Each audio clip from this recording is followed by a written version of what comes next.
మనిషి శరీరం మొత్తం అగ్నిలో కాలిపోతుంది అని మనలో చాలా మంది అనుకుంటారు. కానీ మరణానంతరం దహన సంస్కారాలు చేసినప్పుడు కూడా మన శరీరంలోని కొన్ని భాగాలు పూర్తిగా బూడిదగా మారు అని మీకు తెలుసా? అవును. ఈ విషయం చాలా మందికి ఆశ్చర్యాన్ని కలిగిస్తోంది. అసలు మనిషి శరీరంలో ఏ భాగాలు పూర్తిగా కాలవు? వాటికి అంత ప్రత్యేకత ఏంటి? ఇది కేవలం పురాణాలు చెప్పే విషయం కాదు. దీని వెనుక శాస్త్రీయ కారణాలు కూడా ఉన్నాయి. ఈ వీడియోలో ఆ ఆసక్తికరమైన నిజాలను తెలుసుకుందాం. ముందుగా ఒక విషయాన్ని అర్థం చేసుకోవాలి. దహన సంస్కారాల సమయంలో మానవ శరీరాన్ని సాధారణంగా 760 నుంచి 980 డిగ్రీల సెల్సియస్ వరకు ఉష్ణోగ్రత వద్ద దహనం చేస్తారు. ఈ సమయంలో చర్మం, కండరాలు, కొవ్వు, అంతర్గత అవయవాలు వంటి మెత్తని కణజాలాలు పూర్తిగా కాలిపోతాయి.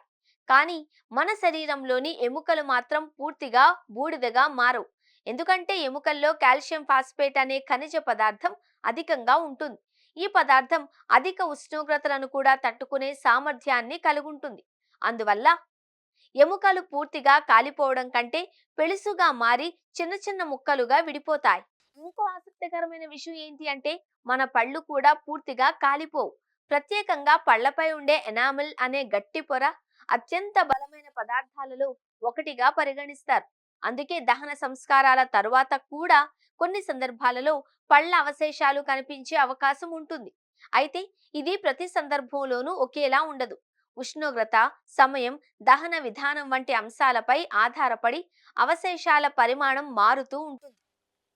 చాలా మంది ఒక అపోహను నమ్ముతూ ఉంటారు. అదే నాభి పూర్తిగా కాలదు అని.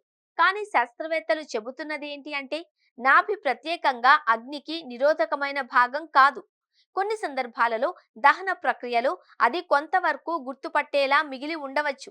అది కూడా శరీర నిర్మాణం, ఉష్ణోగ్రత పంపిణీ వంటి కారణాల వల్లే జరుగుతుంది. అంటే మనం సాధారణంగా అస్థికలు లేదా బూడిద అని పిలిచే వాటిలో ఎక్కువ భాగం నిజానికి పూర్తిగా కాలిపోని ఎముకల అవశేషాలే. దహన సంస్కారాల అనంతరం ఈ ఎముక ముక్కలను ప్రత్యేక పద్ధతిలో పొడిగా మార్చి కుటుంబ సభ్యులకు అందచేస్తారు. కాబట్టి మనిషి శరీరం మొత్తం అగ్నిలో బూడిదగా మారిపోతుంది అని మనం అనుకున్నా, శాస్త్రీయంగా చూస్తే ఎముకలు, కొన్ని సందర్భాలలో పళ్ళ భాగాలు పూర్తిగా నశించకుండా మిగిలే అవకాశం ఉంటుంది. ప్రకృతి, శరీర నిర్మాణం, శాస్త్రం ఈ మూడు కలిసినప్పుడే మనకు ఇలాంటి ఆసక్తికరమైన విషయాలు తెలుస్తాయి. మరి ఈ విషయం గురించి మీకు ముందే తెలుసా? మీ అభిప్రాయాన్ని కామెంట్ చేసి తెలియచేయండి.